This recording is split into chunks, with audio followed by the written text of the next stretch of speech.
All right, everybody. So again, thank you very much. And just this rain sucks. That's all I could say. I have nothing else as far as on that front. The rain sucks, and there's nothing we could do. We have things in the works where in the future this won't be as much of a problem as far as not changing the weather, but potentially other plants. We're working on it. So let's see what happens further down the year. But thanks a lot for being here. I know it's 8 o'clock on a Thursday, and I really believe these meetings are vital, and I know you all believe that. I know you all have your own lives, but look, we're talking baseball on a Thursday night, and how we could get better as coaches. So tonight is professional development. As far as I have this guest that's about to come in who's unbelievable. And truly is, as far as his just baseball pedigree and his knowledge for the game and these opportunities, you guys all being in here, take advantage of it. I don't want to make it a thing where you just have to sit here and take it, which I know there might be a little bit of that, but this is all to get us better. That's our whole goal here, is to increase our value as coaches, to increase our knowledge. So take advantage of these things, these types of events, no doubt about it. So I'm going to play a quick video. We're going to have our guest speaker. He's going to talk a little bit, and then maybe we'll share a little bit, and then we'll call it a night. All right, so I'm going to share my screen. I'm just going to play a quick clip. Can everyone see my screen? Yep. Everybody, Pete Caliendo, Baseball Outside the Box. Another great show, another great day. Hope you're all doing well. This is a show that loves to interview baseball's best coaching minds who love the challenge, the status quo. And we have one of the best here today, Ron Washington. I'm not going to go through all his background, but you all know him. He is a former major league manager, player, but also now the third base coach with the Atlanta Braves. One of the best in the business when it comes to infield, but not just that. Let me tell you, I got to tell you this, I spent a week in Italy with him. My wife and I, we did a clinic in Italy for coaches, over 300 to 400 of them. Outstanding. Just spending the week with him, I became the most positive person in the world, because you talk about positivity, there is no word negative in Ron Washington's vocabulary. So let me welcome right away and let's just get rolling and get started, because you're going to really love this. Let me welcome Ron Washington. Ron, I really appreciate this, man. How you doing? I'm doing well, Pete, and it's my pleasure, and thanks for that introduction. Hey, I don't even know why I asked you how you're doing, because I know how you're doing. You're always positive, and it's and here's a great place to start. I want to and then we'll take questions from our people. So I'm not going to go into the entire interview, but no, it is not Ron Washington. It is Pete Caliendo, and I'm going to bring him in. Let's see if he's coming in the room here. Should be. Coach, are you there? Justin, I am here. Hang on, let me get my video. My apologies. How you doing, everybody? Now, all I could say is we've had a lot of guests, and that for professional development, very fortunate to have great guests like Coach Pete Caliendo, who I'm about to give a quick introduction, but probably the best Zoom background by far. Look at Coach Pete Caliendo's. Look at that baseball man cave. That is unbelievable.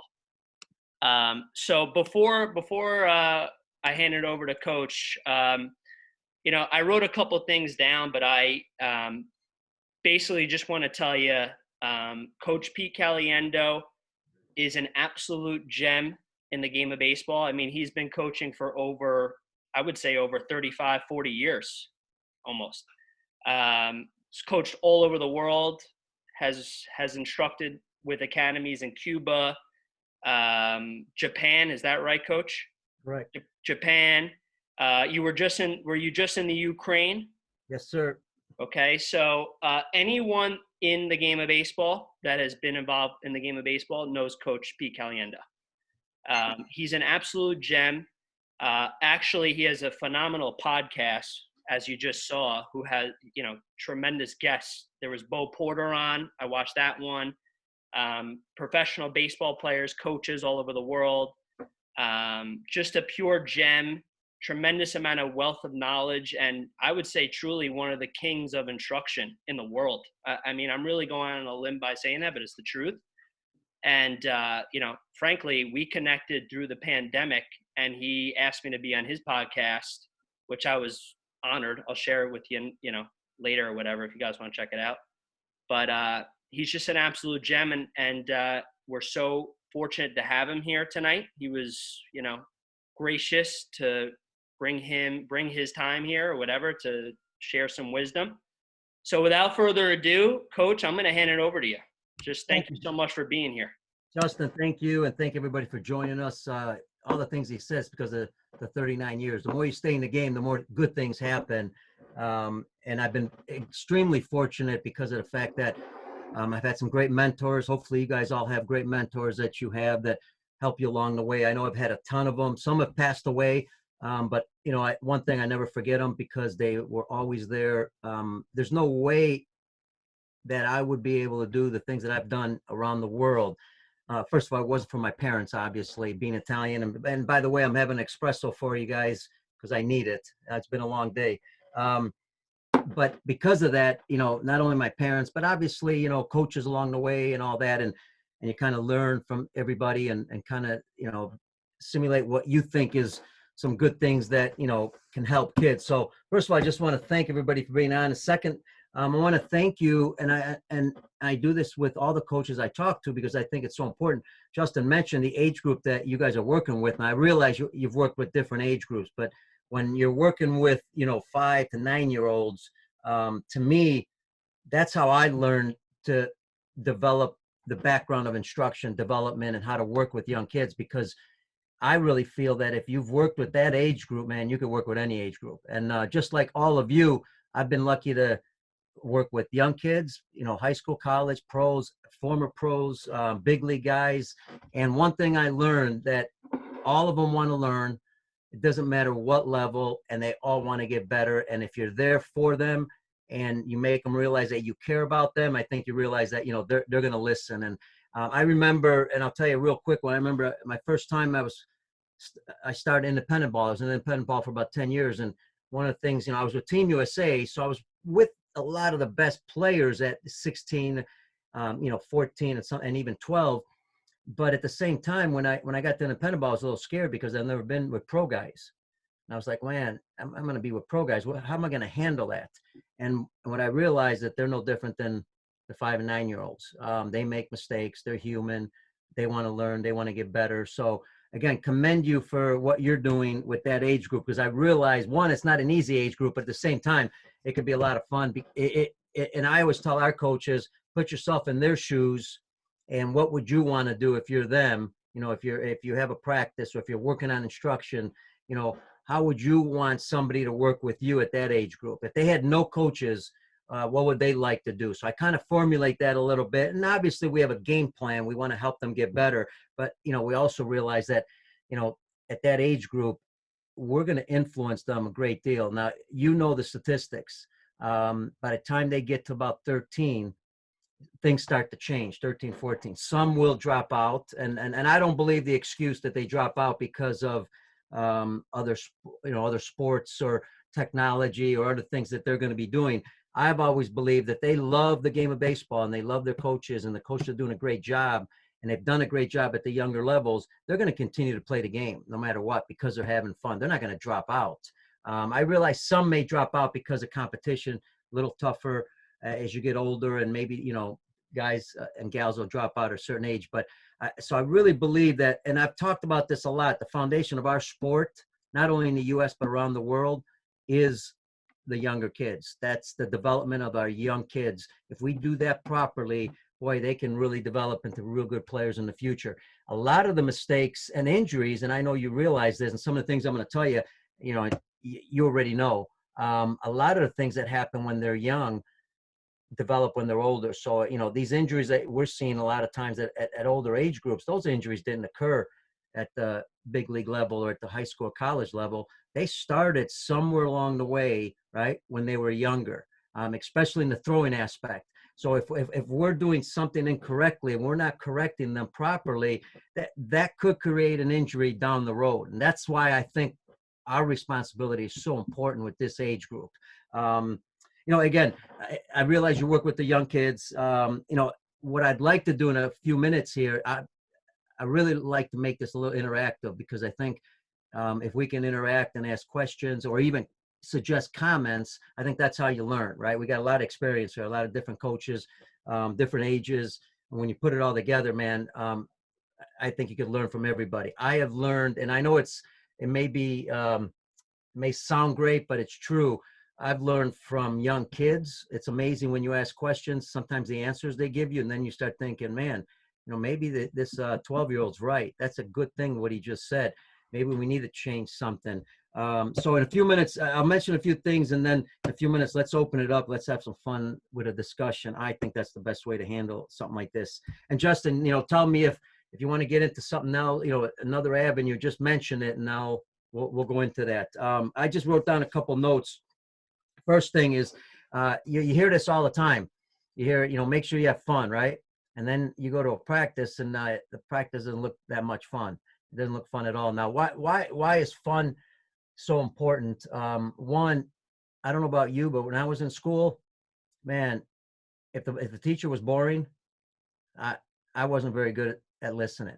Okay, and we always say you got to listen, right? Pay attention. Well, I think it's our responsibility when we have real young kids to figure out how we're going to keep their attention. How we're going to get them to learn, and simple things like, I'll give you a quick example. Coaches use the excuse sometimes, well, my kids don't hustle. I tell them, but they won't hustle. Well, hustle, everybody says everybody can do it. You've heard this comment before, right? Anybody can hustle. In some ways, that's true, right? You can hustle because it doesn't take a skill. It just takes determination. Just do it all the time, right? Hustle on and off the field, hustle to your next station, all that kind of stuff. But do we train our kids to do that? Because it has to really become a habit, doesn't it? Hustle is a habit also. It's not just we tell them and they're just going to do it. It's not that easy. It's not like you're in Japan. If you're in Japan, you say hustle, boom, they're gone. They go. Why? Because they created that atmosphere, that culture early when they were young. I mean, it started with the parents, right? And we realized that, sometimes, parenting is tough. And sometimes parents don't do the best all the time. So sometimes they expect us to do it, but at the same time, it's kind of a dual relationship here, because you need the parents on board also. So when we talk about fun, when I say hustle, I'll ask the kids, why do you think you need to hustle? Why do you need to run each station? I'll ask them questions, and I give them baseball cards for the answers, right? I'll give them a baseball card if they answer the question, because now they get excited. Oh, I get something. Baseball cards are cheap. We'll have them. I use that as an incentive too, because it's fun to, if they don't hustle sometimes, if I pick a particular kid's not hustling, I may take that card back that he just won a little while ago, because now I realize that it's not just a gift, but you got to earn it. And they love that kind of stuff, because, when you're 5, 6 years old, man, you want to have that interaction with your coach. So I use the baseball cards, and I'll also use it for, like, sometimes you have all levels. Some kids aren't going to be as good as others, right? Everybody's got different abilities. I mean, we're talking about 5, 6, 7, 8-year-olds, even 12 and 13-year-olds have different abilities, depending on when they were born, depending on their size, right? We never know where these kids are going to develop. So I'll pick a young man that's really hustling, really trying, and I'll make it a point in front of everybody, say, hey, John, fantastic. I love the way you hustle. Boom, here's 2 cards. That wakes up the other kids right away, man. They all want to go. What are we really doing? We're tricking them into that hustle habit. And that's what I'm trying to do all the time.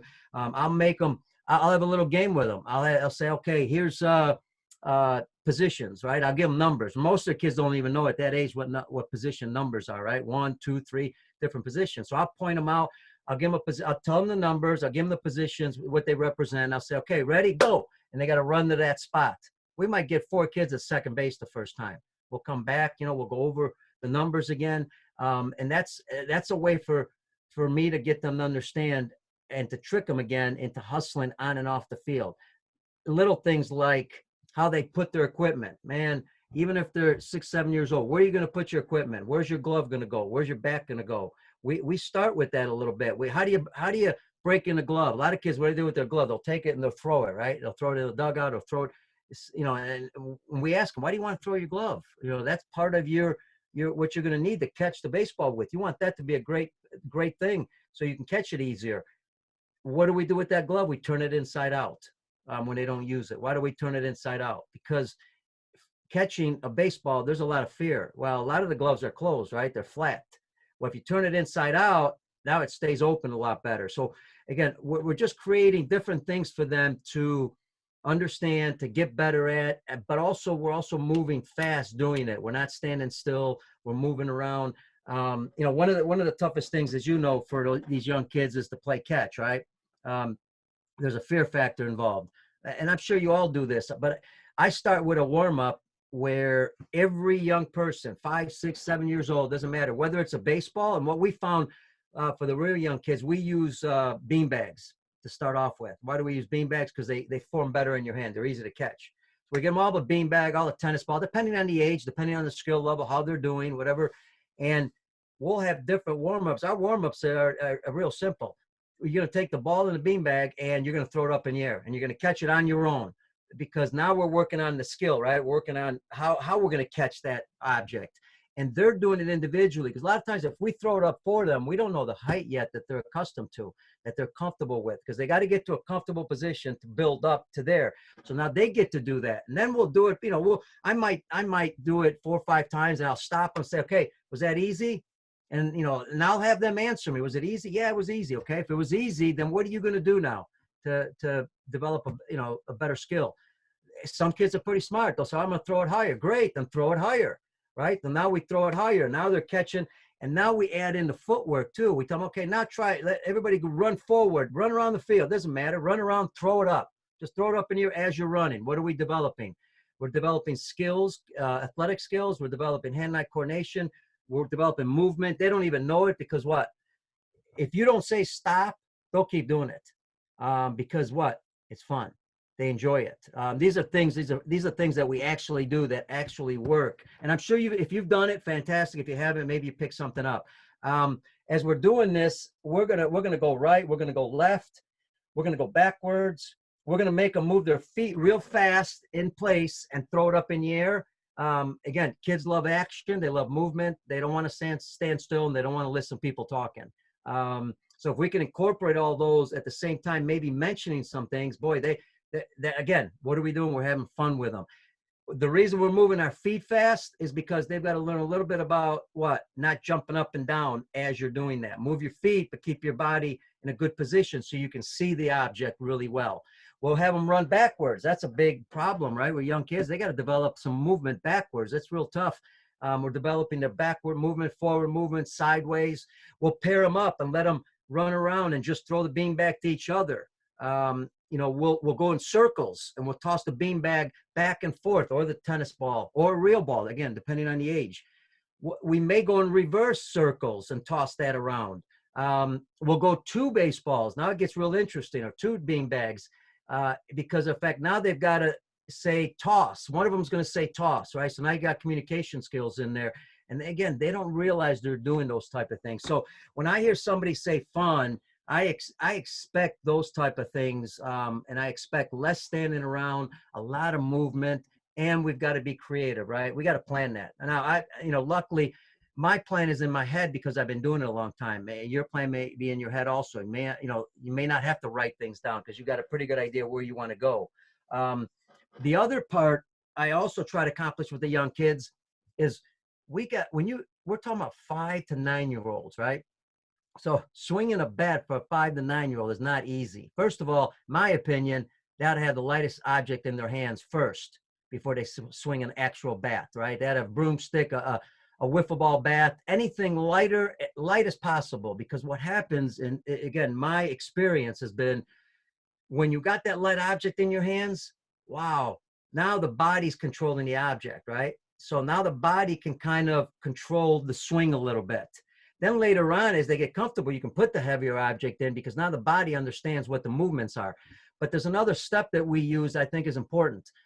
when they swing an object, especially a heavy object like a bat, because no matter what, I don't care what bat you give them, I think you'll agree with me, all bats are heavy for these kids, no matter what, right? Just like the ball. The ball's too big, too heavy. Why their body's too weak, so they have trouble with the backside weakness. Every kid has backside weakness, and not only kids, but high school kids. And when you have backside weakness, you're talking about trying to get your elbows to a certain level. Well, that's not easy if your backside's weak and the ball's too heavy. And then we know the ball's too heavy. That's a fact. That's why the Japanese have gone to a lighter ball. They have trouble gripping the ball. Yes, we tell them, go ahead and grip it with 3 fingers, right? I know you guys do that. Or sometimes they might have to grip it with 4 fingers. But we understand that the thumb needs to be underneath because that needs to center the ball. So that way, at least they got a chance to throw it straight. And even then, they're gonna release the ball incorrectly because the ball's too big. So when I go back to hitting, we make them freeze. And we challenge them a little bit. Okay, take your best swing as fast as you can. But when you're done, freeze.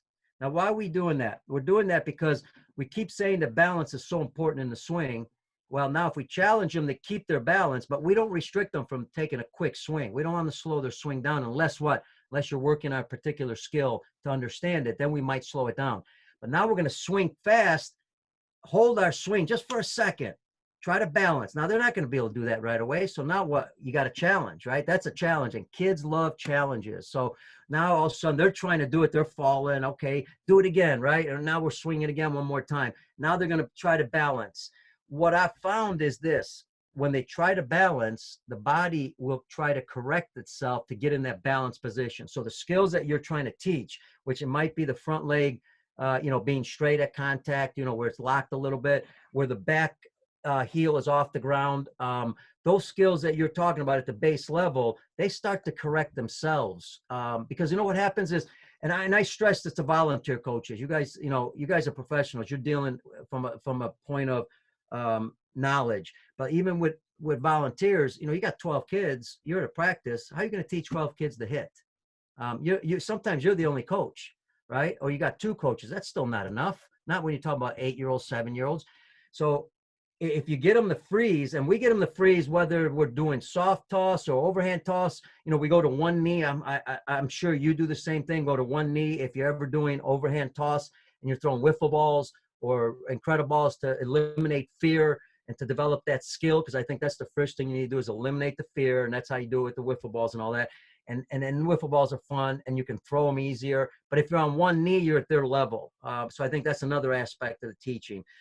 So those are some of the things that we may do. Keep it competitive, challenge them because they love the challenge. Keep it fun, keep it going. Ask them questions. Get their response, and get them to talk a little bit, because that's one thing they don't like to do, right? When you're young, even our older players don't like to say much. But the more you ask questions, if you've got baseball cards, I think that helps. So those are some of the things without boring you, because I know there's a lot of things you guys do that are very good, and that's why I wanted to open up, because a lot of times when we ask questions, when we give advice, that's when we're all learning, and then it spurts new things into the conversation. So that's just some of the notes that I'd written down. I know we didn't want to keep this too long. I don't have a problem. I've got all the time in the world, but I don't know if Justin, if you want to open it up and kind of anyone. I mean, all I could maybe throw some topics out or areas of discussion. So I'll tell you, and I hope that everyone in this room agrees. I mean, a lot of the stuff that you were saying is pure gold, and frankly, I think reassuring to everybody, because it sounds like we're on the right track. Because we always talk about these principles, and it's just extremely reassuring on my end, and maybe on everyone else's end. Maybe they'd agree with me. I think they agree with me. Very reassuring, because a lot of the principles that you're talking about, which are gold, and to me, I believe what you're saying is the standard for youth development at this age bracket. It's extremely reassuring. I'll tell you what I gathered is the hitting portion was starting with a wiffle ball bat. As simple as that sounds, I didn't even think about that. As far as like starting light and then working their way up, I thought that was a great. If I could add 2 things, Justin, I apologize. we have gone, and this is just me. So I'm not trying, I don't want to offend anybody. I'm not a big T-ball guy. Okay. Just to let you know, not in general, I'm not saying you don't use a T or, but when you talk about starting kids off at T-ball, there's a problem with that. And I'll tell you what the problem is. Okay. One, when you're 5, 6 years old, 7 years old, what do most T-ball kids do? The experience I've had, when they go up to hit off a tee, I remember this in the old days when I was a kid too, and it still happens today. A kid will go up there and he'll try to measure the bat to the ball, right, on the tee. And a coach will stop him sometimes, say, no, you got to get here in your stance. Well, in essence, the kid's correct. We do a lot of things in reverse, and I'm sure you've heard it. It comes from the old, matter of fact, I was just in Ukraine, talked to a lot of Russian coaches. It comes from the old Russian training in the Olympics. They work every skill backwards. They don't work a skill forwards. They start at the end result, right? And then they work back, and then they get to that point. Well, think about it. That's what that little T-ball kid's doing. He's measuring the bat at contact to see where he's got to go. Well, most of our drills, if we're going to do T drills, that's where we start. We start at contact. And then we come back and then hit. Now, as you come back, that also helps you load a little bit, right? And get that rhythm where most kids start, stiff and then go. Well, when you're loading and then going, now you're in that rhythm and timing. And there's a little footwork going on where you don't even have to tell them, the front foot, everybody says, what do I do with that front foot? Do I lift it? Do I take a step? Do I, do a Sammy Sosa back and forward? I mean, do I do a Cuban style where I bend my knee in a little bit? I mean, there's so many different techniques. But so we start at the tee. So what I get, but before T-ball, we start with a big bat. I mean, a big barrel. This is a very light bat. It's a Kinko bat. I mean, it's a feather, but yet it doesn't break. It won't break. And we start with the biggest balls possible because they can hit these. And now they're having some fun hitting it with a light object. The body's starting to understand that hand-eye coordination's developing. They're having fun because they're hitting the ball, because a lot of times on a tee, they miss, they try it again, then they miss again. And to me, I don't know about you, but that's not a whole lot of fun. But as soon as you start hitting it, and once in a while, you got 5-year-olds, they might even swing it one-handed. We're not worried about that. We're just getting that hand-eye coordination going. Obviously, if you can get them two-handed, fantastic at the beginning. And then what we'll do, because we do a lot of caravans and travel around, we've got a lot of parents. So we'll take our coaches, they'll set up stations, but the parents are involved in the stations. I realize you don't have the parents there, but we set the parents up, and the parents are tossing the ball, whether it be underhand, depending on the skill level, or whether it be on one knee overhand. Because you got to remember, underhand's not the perfect way, right? I think you all agree, because of the fact, even at the big league level, at the high school, college, underhand's not the best way to do it. It's overhand, because that's what they see the most. But at the younger levels, to eliminate fear, you got to start underhand, just like you do when you're playing catch a little bit, to get them to feel what it's like to catch. If you go overhand, there's that fear right away. Boy, the ball's coming hard on, overhand. So we start with that, and then we go to the tee. Then we will develop more to the tee. The other thing I just wanted to leave you with, and I hope that you all do this, and I tell all our coaches, even volunteer coaches, we all have bad days, tough days at work or whatever we're doing. And I believe you start practice enthusiastic and you end it enthusiastic. And along the way, you have to set the pace for those kids. If you're boring, if you're slow, if you're not, excited and energetic, they're not going to be that way. And I think by the time you're done, I know by the time I finish practice, and I'm not saying just rah, but by the time you finish practice, I'm exhausted. I'm talking about the young kids. We get older, that it could change a little bit, but with the young kids, man, I'm exhausted. And I know that, if I'm exhausted, I gave everything I got. And I think that's how we all have to think when we're working with these young kids. Because if you think about it, when you were a young kid and you're in school, you couldn't wait for practice, right? Same thing.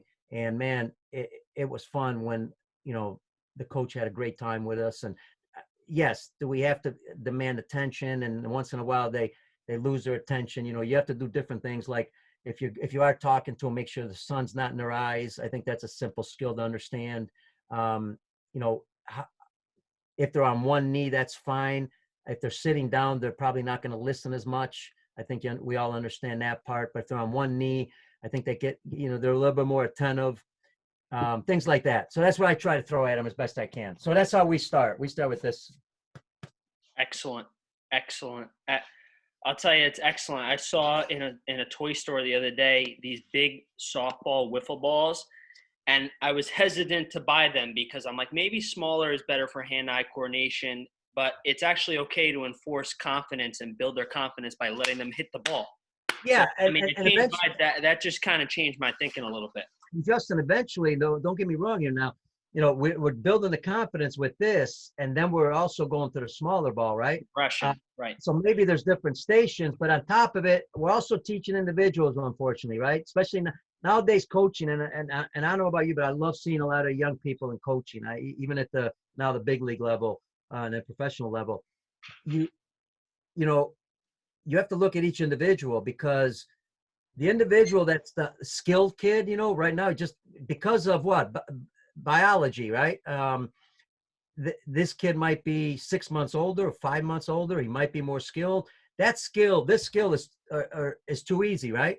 Well, then you might have to change that skill for them. Now that kid might be on a tee, or that kid you might be doing, throwing wiffle balls and challenge them a little bit, right? So if you got a kid, if you're on one knee and you're throwing wiffle balls and they're hitting, by the way, I don't know if you know this, but one of the most successful college coaches in the country, Gordy Gillespie. I don't know who's my age, but Gordy at the college level, on the road, that's all they used was wiffle balls for batting practice, and their team hit 320 all the time as a team. Did really well. If you're throwing wiffle balls, and I see that the kid's hitting real well now you got to challenge them, right? Because that's what they want. Now you got to throw some slow, some fast, some in, some out, because they got to feel the challenge, and also they got to feel the little bit of failure too, because now it gives them an incentive to try harder. So I don't know if that makes sense. Pure gold, Coach. I'd love to open it up to anybody. Hey, by the way, be curious. If we could do this, start with Ryan. Ryan, a little background, because I don't know anybody. Yeah, so my name is Ryan. At the beginning, sorry. Yeah, I graduated from Springfield College 2 years ago, sport management. Then I started working for Justin about like 9 months ago in September. Yeah, I mean, I like teaching kids and working with kids. I guess like for me, I mean, I kind of like working more with the older kids, but I do like and enjoy what I do, coaching younger kids as well. It taught me more about the game and just kind of how to approach it with the older kids. But yeah, no, it's been a good ride here so far. Awesome, Ryan. And by the way, I should have mentioned, I started off, just so you know, you got the old school, the new school. I'm kind of a mixture, especially with my podcast. But I started off at Mickey Owen Baseball School. We're talking about in the 70s. So Mickey Owen Baseball School is six facilities, 6 fields. Kids from all over the world, U.S. came. It was a baseball school. I went there as a kid, as a student, because I wanted to get better. That's who goes to a baseball school. From there, I became a counselor at 15, 16. I became an assistant instructor at 17. I was director of instructions at 21. Parents were paying that time $500 a week. Kids would stay there. That's where, and I was with, I think this is important. I was with guys that were, 30 years old, 35, 40, some of the best coaches in the country. And what I was able to do, I didn't get that opportunity to read books and see videos. I got hands-on training at the facilities, because I was able to watch some of the best coaches, how they interacted with players, the drills they did. And that's where I was fortunate. And I said it earlier, because I've worked with that age group. We started out at the baseball school as young as 7 at that time. I felt that made me a much better teacher, instructor with the older players, much easier. Hey, I was going to jump to Mike. And Mike, I want to jump to, why? Because you remind me of a buddy of mine. I don't know if you guys ever saw, well, I know you've seen it, Moneyball, right? Moneyball. There's a guy. Okay. There's a guy on Moneyball, Ken Medlock. He's Tony Danza? No, yeah. That's right. Who's the boss? Ken Medlock. You remember Grady Fusion, the scout that was fired by who's the actor? Talking about the main actor. Brad Pitt. Brad Pitt. Remember the guy that with the slick back hair, Brad Italian looking? Yeah. Fired by him. Ken Medlock and I coached on Team USA, the pro teams, the first time I met him. He's also the guy on the Geico commercial, the manager on that team. And you look like him. That's why I picked you next. I mean, it's like almost I thought I was looking at Ken. Well, I'm one of the newer guys here at Justine Time. I'm recently retired sergeant from the NYPD. Oh, God And bless you. I've gotten back into coaching prior to joining the force. I did some coaching at the high school level. I'm a college graduate, and now I'm kind of like the private lessons guy here. Right now, I do, we specialize in 5 to 9 year olds, but my workload is with the older kids, Yeah. kind of between 10 and 13, 14 years old, in that age group. And, I'm having a lot of fun with it. And it's, I'm glad that Justin gave me the opportunity to come aboard and just to, just to have fun coaching kids again. It's awesome. Awesome. That's great. Giving back, man, especially jumping with those 5 to 9 year olds. I do have to tell you, it's not easy, at a certain age to jump back into with 5, 9 year olds. It's a little, the younger guys have a little easier time at it. But as you get older, it is a little tough. And I know I've had some times once in a while, because, once in a while you kind of revert to, wow, these kids better pay attention, but it is fun. I agree with you. It's a blast. Peter, what do you think? Hey, Pete, how you doing? Thanks for being on tonight. I'll tell you what, a lot of what you said, most of what you said resonated with me in regards to just remembering certain aspects growing up, having a coach that was very energetic, very, very into what they do, right? It definitely sets the tone. So I'm constantly, asking questions, and, I've been working with children for almost 20 years. So, Nice. it's never too late to learn new stuff, and, kind of work on your craft. This is a craft that we do, and, whether it's pursuing, in a school or when you have children, right? We have coaches that have children as well, and it definitely helps. I have nephews, so definitely looking forward to working, throwing the ball around with them. But back to coaching, it's something that I always enjoy doing. I've had coaches in my life that, showed, at least to me, taught me the game the right way. I know that when you have someone that wants to really care, really help, really show that they care, it definitely goes a long way. Back to what you were saying, it's kind of building a foundation, the talent, the education aspect to it, the learning aspect to it, it starts at the root when they're really young, and I thought that was the most important. That was something I took away from that. A takeaway from what you said is, building the foundation from a young age, at a young age, and then everything else as they get older, giving the right coaching and parenting, because that's important too, is definitely helpful. Yeah. So thank you. And thank you. And that reminds me, things we forget sometimes, little things. I forget them too, man. But, when they come, and I know a lot of times you may not have a full team there. It could be 5, 6 kids you're working with as a group. But, a lot of times, just remembering their names, and I'm not, it's not easy for me to remember names. I gotta kind of either write things down, but I remember, put it in your life. I remember, and I'll use a quick story. I remember, Jim Lefebvre was manager of the Cubs, and prior to that, I've known him for a long time. But when I first met him, I was young, and a year later, I'm at a convention. He's walking down the convention, and he stops me and says, "Hey, Pete, how you doing?" That made me feel so good that a guy remembered my name a year later. So you can imagine what little kids, when every time, when they come to practice, high five, "Hey, Joe, what's up? How you doing? Ready for practice?" This and that. I think that goes a long ways. The other thing is I try to begin always the practice after some type of warm-ups. And warm-ups, again, I use the tennis ball, throw it up in the air, because that really gets them going. The other thing I'll do is, and I should have mentioned this, is how some coaches do, they do the lines and then they'll like jog and then come back. I do that too, because that's fun. I'll jog, then jog backwards, then I might do shuffles. But one thing they always have on is their glove. I think we fail sometimes to remember this. Why the glove? Think about it. I throw right-handed. I write right-handed, unless you're ambidextrous. You do everything right-handed. Then you ask them to catch a ball, put a heavy glove on, catch a ball, and they've never used that left hand all day. So I get them, and I'll do two things. I'll put a glove on them. I'll put a ball in the glove. Sometimes I put a ball in their hand and a ball in the glove, a glove in their hand. And I do our warm-ups with that. And the other thing is building strength too, because you've got that. If you're doing strides for some reason with your hands up, you're building strength. But I'll incorporate in the warm-ups. I don't do your traditional warm-ups. I'll incorporate skills. So an example would be the reason I'll do shuffles and throws. So I have the little guys ready to go, and the first line will go, and I'll go, okay, shuffle twice, then throw. Shuffle twice, then throw. They don't have a baseball that time. And what they're doing is they're going through the motion, right? As they're shuffling down the line.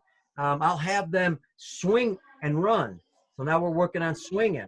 I incorporate skills. I have them toss a ball up as they're running, as we talked about earlier. So I incorporate the skills. The other thing I do as a warm-up for about a minute, minute and a half, I'll get them all in a ready position, right? But I do it fast, and they just got to watch me. I get them a ready position. I say ready position. Then I'll go throwing position. And we've gone through it a little bit. I've gone through slow where they got to follow me.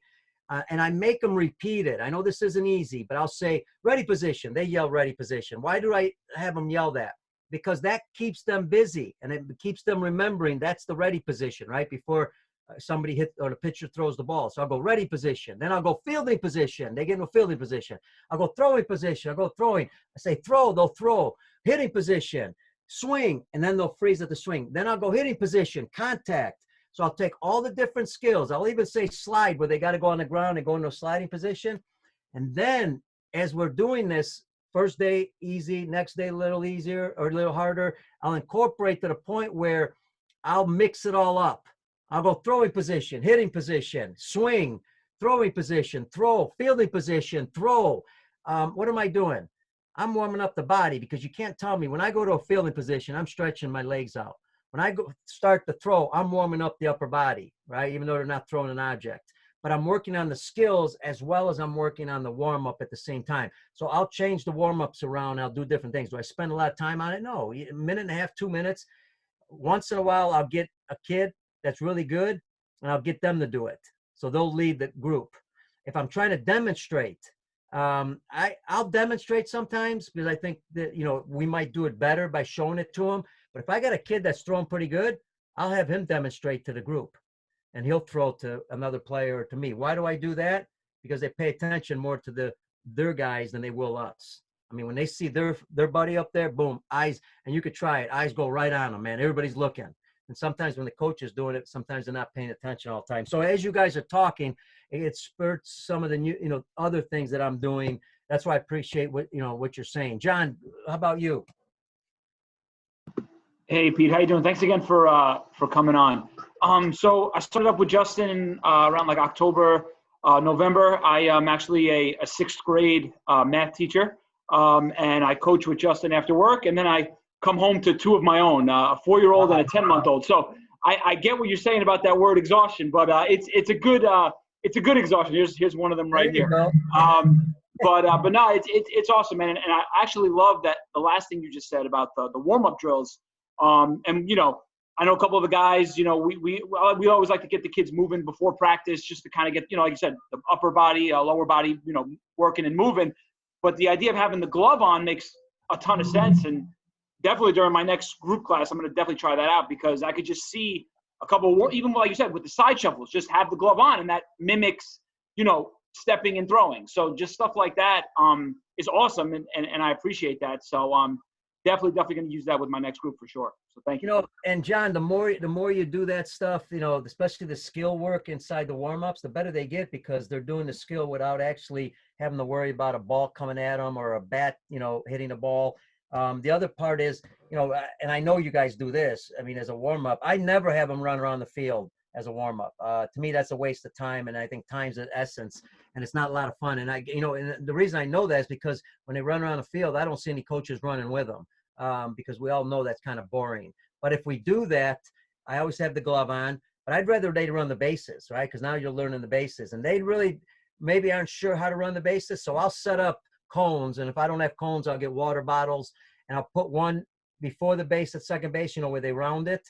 Then I'll put another one afterwards, so they stay inside that, so they're not making a big turn. I'll do the same thing at second, same thing at third, and then I'll incorporate a game. Now, I don't know if you can do this because of the age group, depends on the skill level, but I'll give the pitcher the ball. And normally I'll throw pitcher to catcher, catcher to third, third to second, second to short, short to first, first back home, back to the pitcher. It doesn't have to be that way as long as everybody touches the ball once. And what I'll do is I'll start runners at home, right? And the kids love this because they start at home. So I got, a group at home and a group on the field. And now the first runner runs, and the infield is throwing the ball around. And if they get the ball to the pitcher first before the runner gets home, they get a point. If the runners get home, they get a point. So now I'll incorporate that. Now, before I do that, I'll use a stopwatch and let the guys throw the ball around and see what their time is, because I don't want to add the runner yet because there's more skill involved in that, and they got to be careful they don't hit the guy. But I'll add a stopwatch to see how long it takes. And unfortunately, I hate to say this, once in a while I lie, okay, because I want it to keep competitive. So and I'll make sure that it's close. But a lot of times, if one team is losing too much, I'll make sure they win because I want to give them some confidence. So because they're not going to ask you, hey coach, can I see the stopwatch? 39 years I've never had anybody ask that. But so once in a while I might say, hey, 11.5 beat by 1/10 of a second. Great job, guys. And maybe they lost by that. But once in a while I'll throw that in there again for motivation. Where are we at here? Brett.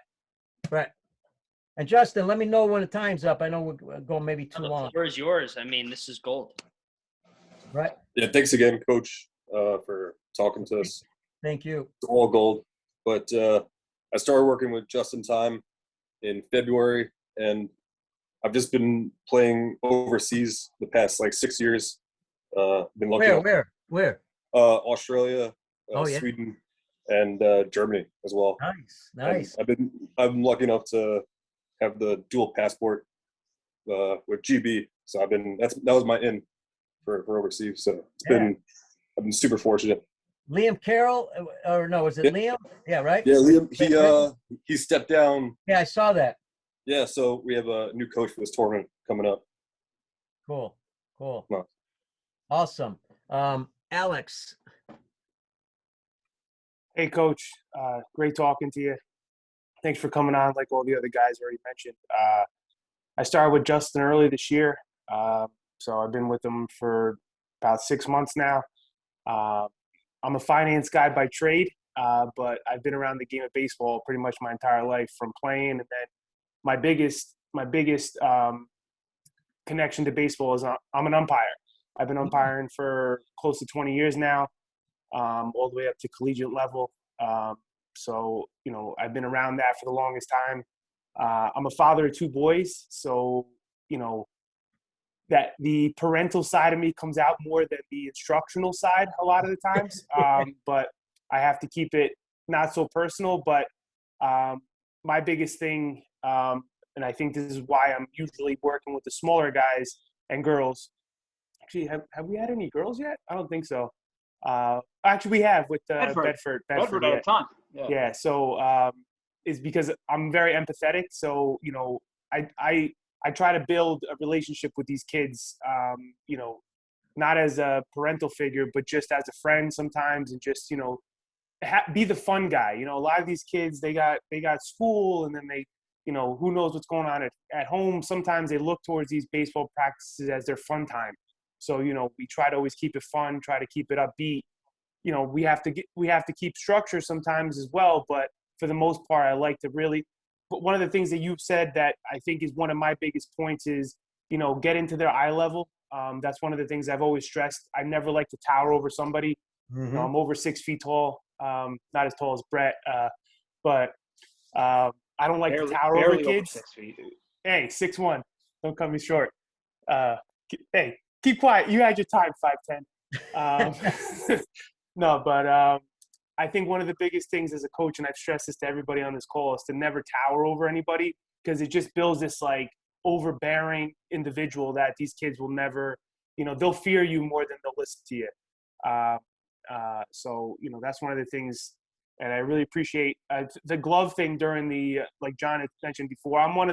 I admittedly am one of those guys where it's like, all right, we're going to warm up. We're going to do some shuffles. We keep it we keep it fun. But the one thing I always tell them is, you don't need your gloves right now. And I think what you mentioned before is a game changer for me, and I'm definitely going to switch that up. And it makes so much sense. And that's how valuable sometimes these calls are, because these don't little forget things the that we would ball. never think of. Yeah, and don't Oh, forget and the ball, right? Because gripping the ball is not easy for them. So the more they have it in their hand, the more Right. comfortable it becomes. Yep, for sure. And yeah, it's just I'm all about keeping it fun and also just teaching these kids, and it's very rewarding when you see them succeed. It makes you successful. But before I let you go, I did want to ask you a couple questions, if I may. Sure. The one question I have for you, and it's more on the personal coaching side. Obviously you've worked with a lot of individuals, a lot of coaches, a lot of pro players. I wanted to ask you, has there ever been a player or two that you had a feeling about that maybe others were skeptical about that you ended up being right about? And why did you have that feeling? Oh, that's a good question, man. At any level, doesn't matter the level. I mean, preferably it'd be cool if it was a pro that we all kind of knew or heard about. But yeah, pretty much, or at any level, like one of those kids where you're like, I got a feeling about this kid. Maybe the scouts weren't so high on him, but all of a sudden he just turned out great. And what was it about him that you personally saw? Absolutely. Boy, I think I can think of a few, and they may not big names. I mean, with Team USA, obviously we had a lot of talent. David Ross, was one of our players, and here in Chicago, I'm in Chicago, so by the way, Yankees, Cubs, they need to regroup. They're having all kinds of troubles right now, so it's kind of similar. They're struggling, and they were, but that's another story. I could think of, I was at a tryout for independent ball. I put independent teams together for many years, for like 10 years. And that was a challenge. It was fun because you get to, put the whole team together and pick it and do the scouting and all that stuff. But we did it in the 90s. So we didn't have the technology of today. I had a young man, I could think of both, one that I did pick and one that I didn't, that went on. One young man, I was at a tryout and in Florida for an independent league, and I'm watching the players, and finally we have a draft. Well, there's a left-handed pitcher threw really well. To me, it was a no-brainer. And if you could believe this one, our club, I had a tough choice because our club was really strong in the pitching part, but you never have enough pitching, right? They always say you never have enough pitching. But we didn't have a second baseman, and I didn't have a person you can put at second base that might have been another infielder. So I saw this Latin kid that was doing really well, and I had done my homework ahead of time. I talked to him. I wanted to get the feeling of, what kind of person he was. I asked a lot of questions. So then the tryout happened, and one particular ball he hit, he didn't hustle. And one of the scouts I know, professional scouts, he was really upset at the guy, and he chewed him out and let him know, hey, you're a pro tryout. You got to hustle everywhere. Okay, fine. Well, I ended up drafting the guy as my number one pick. So obviously people are thinking, especially the scout. By the way, the scout came to me later and said, Pete, what are you, nuts? Why would you even take that kid? That was exactly his comments. And I said, Mel, I go, man, I talked to this kid. Everybody makes mistakes. This kid's a good kid. I mean, he comes from a good background. I could just tell by talking to him, how professional he was, how he talked to you. You just know, you have that feeling. You can't explain it all. Well, make a long story short, he ended up being the MVP of the league. Not only as a player, but as a class act. Went on to, even with his family, and he played pro ball already. So he had played some minor league baseball. That was one. But then on the flip side, I was also at a kid who called me one day and he said, I'd love to play for you guys. And I said, well, I'm looking for a catcher. Can you come out today to Schaumburg? Because we need to make a decision. He said, Coach, one thing. He said, I've got a team that offered me a contract and they want me to sign today. And I told them straight up, most people I don't think would have said this. I said, but listen, I get it. I don't want you to lose that opportunity. If you think that, you need to go with that club, and because you don't want to lose that chance, because I can't guarantee a spot till I see. I got to work you out, and then we got to talk a little bit. He ended up signing. Well, he ended up rookie of the year in that league. He signed with that other team. So I've had, the failures, and I've had some successes. Those are small ones. And I think a lot of times I'm big on personality. I'm big on, how you speak, how you relate to somebody. I think that's no different in jobs. I take teams around the world. When I look for a coach, okay, yes, you want coaches that are skilled, right, that are good at what they do, but I'm looking at personality first. I'm looking at how they communicate. I don't, the other stuff we can teach. So that's what I'm looking for, and that's what I think I look for in anybody. Chicago, general manager. Oh boy, I think I'm getting old. Cubs manager won the World Series. GM. You guys all know him. He won with Boston too. Oh, Yep. the young guy. Yeah, Epstein. Theo Epstein. Epstein? I remember the Chicago Tribune. The one thing he said, and he stuck to this in the Tribune. He said, "We sign guys. I don't care if they're number one picks. We'll skip a guy. We'll go to the second guy if that player doesn't have character. If he's not a quality individual, quality person, we're not signing him." And I believe in that also, because the teams I had in independent ball, they weren't the most talented teams. But they were the best teams together. And when you talk about chemistry, everybody could talk about chemistry all day and mention the word, but to me, chemistry is people who care about each other, who are respectful, who enjoy being around each other. And that's the type of guys I look for in a club as you're building it later. Now, that's why I think teaching those skills as kids get older is very important. I understand, 5, 6-year-olds that you just, you got to get them going. But as you start to get to 11, 12, 13, 14, teaching them how to be a teammate, how to deal with failure, as you all know, that's the toughest part. Those are important things that are going to build a better club along the way, as a better individual. So we're, and you hear this cliche, right? We're building life skills, and we really are. I was lucky. My parents, I think that's where I got it from, right? I mean, my parents taught me life skills, even though they came from Italy. But they came through a rough time. They understood tough times, and they taught me how to respect people, how to treat people individually. And I could tell you today, tomorrow, or any other day, I treat everybody the same, the best I can. I don't care what level you're at.